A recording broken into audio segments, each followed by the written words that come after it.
The Scarecrow Corpse by Stealth Fiction. Narrated by SJF 95 Fighter.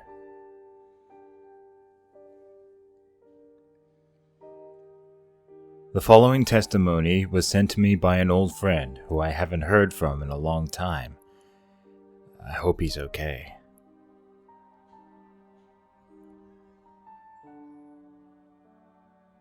As you know, I am, or was, in training to be a coroner.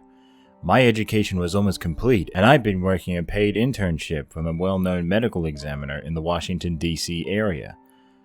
All that changed a few hours ago when I was fired from office for refusing to participate in what I believe to be a cover-up. Even though they warned me about consequences for leaking any information about this case, my conscience wouldn't be clear if I kept quiet. This is something people need to know. A few days ago, we received a call from the Metro Police about a possible body discovered on the rail line. Since working here, we've responded to a few calls in the subway system. The first time was for a woman who tripped over someone's rolling suitcase while trying to pass by on the escalators. She ended up with a broken neck. Twice we went out for a heart attack, and one late-night mugging that went bad. The poor guy was stabbed repeatedly in the stomach, even though he handed over his watch and wallet as the mugger requested. So far, I haven't seen anything especially gory, and it was a bit of a letdown when the dispatch officer said the man was found just sitting on the train. Is it wrong that I was looking forward to a call about either someone jumping in front of or being pushed in front of a train? The interesting thing was the wording of the dispatch request. Possible body. If the word possible is in front of body, maybe it's the paramedics that should be responding and not the coroner's office. When we arrived, the paramedics were already on the scene, so we figured it was a miscommunication and we were called out prematurely. Police tape blocked off the whole entire station platform. From our view of the top of the escalators, we could tell that something wasn't right. The paramedics stood outside the door of the train car, and they weren't actually doing anything except arguing and pointing at a body slumped up against a window inside. We could have left, but since it was a slow evening, we decided to take a look anyway just to see what was going on. As we approached, I heard some of the conversation between the two paramedics. "He's dead, right?" said the elder of the two. "Dead people don't do that." Do what, I thought. Once they saw us, they quickly agreed that the man was dead and promptly left the scene to us. Clearly, this wasn't a call they wanted to handle. I can understand that. The police weren't much help either. I chatted with the officers on scene while the doc went to take a look at the man on the train. One of the detectives commented that there weren't any clear signs of foul play. The witnesses all claimed the guy sat down like everyone else, and then he stopped breathing. Natural causes, I thought. Seemed like a pretty cut and dry case. But then I look over my shoulder at the doc.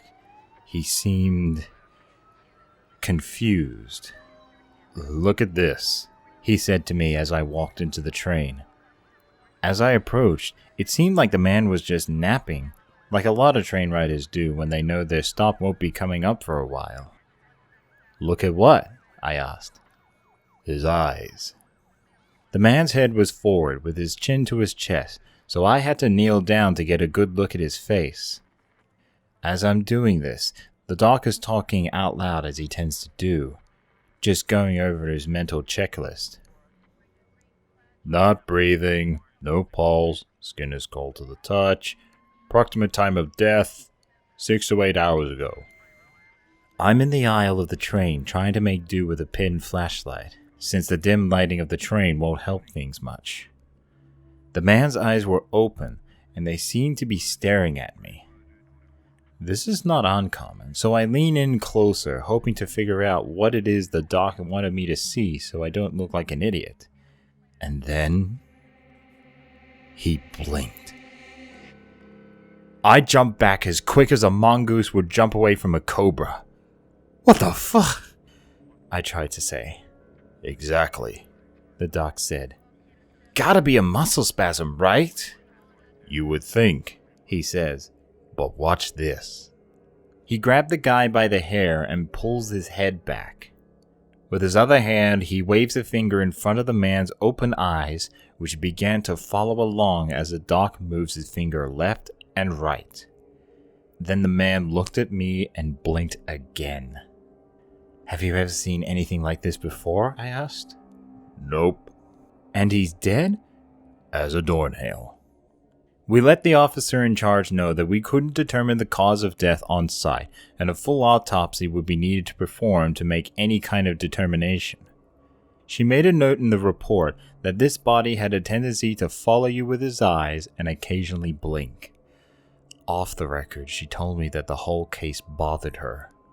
The man, she said, didn't have any identification, credit cards, watch, jewelry, a phone, or even money. All they found on him was a train ticket and a napkin. Once we had him back in the office, we changed into our examination coveralls. I was asked to deal with his clothing. The man watched me the whole time as I stripped off his business suit. He even winked at me once. Also, a few odd things were noted about his clothing. First, he wasn't wearing any undergarments. Normally people wear a t-shirt, boxers or briefs, and socks. This guy wore none of those things, but for some reason had two belts, one over the other. The doc switched on his tape recorder and then turned on the buzzsaw. I watched as he performed the Y incision, and I made a mental note of his perfect technique so that I could try to do it better next time. I'm telling you, the doc is a real artist. Next came the enjoyable cracking sound as the rib cage was pried open. All while this happened, the man's eyes watched us. I could swear he was smiling too. Over the next hour, the doc made notes as he did the exam. He handed me each organ to be weighed and catalogued.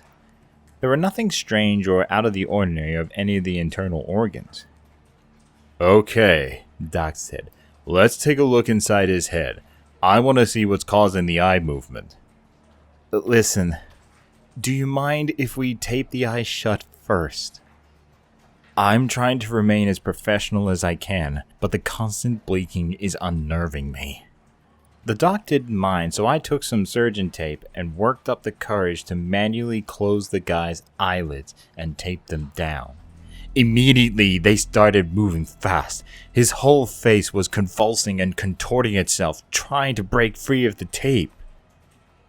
I don't think he likes that, the doc said, and then he removed the tape from the man's eyes. The violent motion stopped right away, and he winked at the doc. This isn't natural, I said. There's a scientific reason for everything. It is our job to find it, the doc said. But he actually fought to get the tape off his eyes. I guess he wants to watch. Now, do you want to remove the skull, or should I? I'm too shaken to handle the equipment, so I watched as the doc works the buzzsaw around the man's skull. The bastard is smiling. I'm sure of it. He's staring at me and blinking with his left eye and his right eye back and forth. I hear the familiar pop sound caused by the top of the skull being pulled off. Whoa. Okay, the doc says. What is it? I ask, as I'm walking around to see what he's seeing. The man's eyes follow me, of course. I think I'm going to have to call this one in.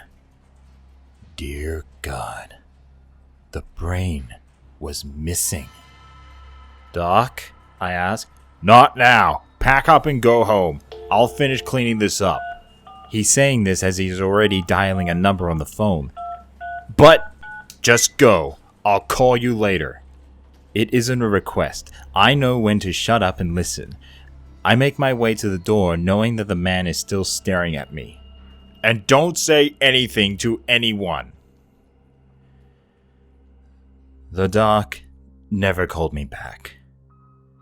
Every time I tried to reach him, it went to voicemail. I tried to go back the next day, security won't let me in the building. They said I was to await further instructions while on paid leave. That was 4 days ago. This morning, I hear a knock on my door. It's a man who said he's with the medical examiner's office, but he looks like he's from the CIA, FBI, NSA, or some other three-letter agency. He asks if he can come in to talk. I open the door to let him in, and I notice two similarly dressed men sitting in a black Suburban across the street. The folder he hands me is the case file for the John Doe that was found on the train. All the notes about the eye movement and blinking were removed. There was no mention of anything out of the ordinary, let alone a missing brain. It's already got the doc's signature on it, and this man wants me to sign it as well. I try to tell him that the file is wrong, but he holds up a hand to stop me from speaking. "This is how it happened. Sign it," he said. I ask about the doc. I want to know why I haven't heard from him. He says that the doc has been let go.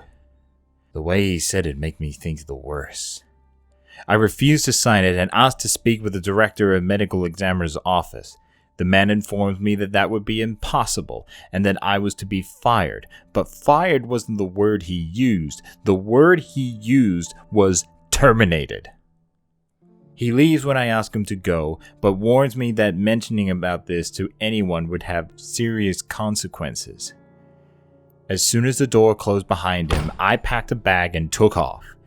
I saw a black Suburban that was parked at the end of my street, and I might just be paranoid, but I think it pulled out after I did. Just in case I was being followed, I changed directions several times. When I felt it was safe enough, I pulled into a nearby residential neighborhood and found an open Wi-Fi signal. I think something strange is going on in DC, maybe elsewhere as well. I don't know what it could be, but I feel like the doc and I might have stumbled into something we weren't supposed to know about. And now we're in danger. I found the doc's home number online. When I called it, it went straight to voicemail. I tried to leave a message for him, and the line was dead once I began talking. If someone is monitoring my phone calls, it's possible that my car is bugged too, and they already know exactly where I am. Again, maybe I'm just paranoid or crazy. Maybe there is a perfectly logical explanation for the Scarecrow corpse that stares and blinks and winks and smiles. I can't imagine how anything like that could exist or why. I'm scared. Really, really scared. I decided the only thing to do would be to record this and email it out to everyone I know. Hopefully, this information will make it to someone.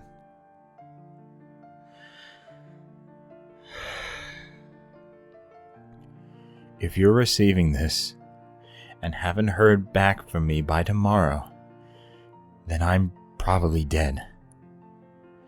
And you'll know that what I said is true.